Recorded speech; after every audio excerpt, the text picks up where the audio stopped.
Happy birthday అమ్మగారు. Birthday wishes ఇంత భయంకరంగా కూడా చెప్తారా? మరి మీకు గుర్తుండాలి కదా అమ్మగారు.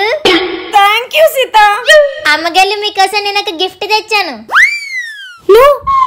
నా గిఫ్ట్ ఇచ్చే. మీరు చాలా సార్లు ఈ సీత వల్ల నాకు తలనొప్పి వచ్చేస్తుందని అన్నారు కదా అమ్మగారు. ప్రాబ్లం నా వల్ల వచ్చింది కాబట్టి పరిష్కారం కూడా నేనే తెచ్చాను. ఈ రోజు నుంచి నేను పెట్టే తలనొప్పిని తట్టుకోవడానికి ఈ శాస్త్రి బామ్ ని సీత బామ్ అనుకుని వాడండి. నాకు ఇవ్వడానికి నీకు ఇంకే గిఫ్ట్లు దొరకలేదంటే? నేను మీ జీవితంలోకి రావడమే పెద్ద గిఫ్ట్ అమ్మగారు. కూల్ నా నుంచి మీకు ఇంకో మంచి గిఫ్ట్ కూడా ఉంది. అదేంటంటే మన ఫ్యామిలీ అందరూ మీకు విష్ చేస్తారు. ఇది అసలైన గిఫ్ట్. Thank you. మళ్ళా మనకి థ్యాంక్స్ ఎందుకు అమ్మగారు? నేను చెప్పింది నీకు కాదు, మన వాళ్ళకి. Thank you.